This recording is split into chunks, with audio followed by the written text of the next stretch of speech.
Test দিনের পরীক্ষা দিতে গিয়ে সবার এই কি অবস্থা। Hello guys, good morning. আর ভিডিওটা ছিল শেষ পরীক্ষার দিনের সকালবেলার ভিডিও। প্রায় পরীক্ষা আমাদের বিকেলে হয়েছে, তো একটা আমাদের সকালে, তো সেদিন ছিল 9টা থেকে এক্সাম। আর আমার প্রায় ওই 8টার দিকে বেরোতে হয়েছিল। তো সকালে ঘুম থেকে উঠে ফ্রেশ হয়ে কিছু কাজ ছিল সেগুলো শেষ করে এদিকে আমি রেডি হয়ে বেরিয়ে পড়লাম। তখন বাজে ওই প্রায় 8টা নাগাদ। তো যাওয়ার পথে এদিকে মন্দিরটাকেও একটু ভিডিও করে নিলাম। আর এই লাঠিটাকে দেখো, যখনই যে তখনই শুয়ে থাকে। এর জমে বা আগের জমে তো আমার সাথে শত্রু ছিলই ওর। তো যাই হোক, এরপর চলে আসলাম এই যে এই নটঙ্গিগুলোর কাছে। তো এসে সবাই একসাথে কলেজেও চলে গেলাম।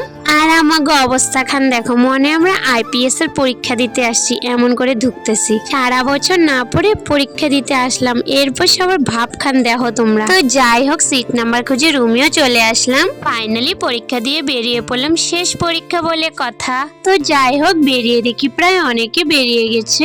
আর ওই যে বললাম তো যে লেখি বা না লেখি টাইমের আগে কিন্তু খাতা দেওয়া যাবে না। তো ওরা সবাই বলতেছিল যে ও এত ভালো পরীক্ষা দিয়েছে, খাতায় লেখেনি, ও হাতে পুরো লেখে ভর্তি করে দিয়েছে কলমের কালি দিয়ে। কালি বাড়ায় গেছে গা বোঝ জানো, লিখতে লিখতে কালি বাড়াতেই রয়েছে, বাড়িতে রয়েছে, আমার হাত ধরতেছে, আমার খাতার পেটে পড়ে গেছে।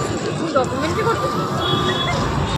তো ওর কথাগুলো তো তোমরা শুনতেই পেলে। এরপর আমরা বাড়ি চলে আসলাম। এসে ম্যাগি খাই নিতেছিলাম, যেহেতু সেই 8টায় বেরিয়েছিলাম। আর এখন বাজে ওই 12টা কি 12:30 মান। তাহলে ভিডিওটা আমি এখানেই শেষ করছি। এখনের জন্য বাই বাই।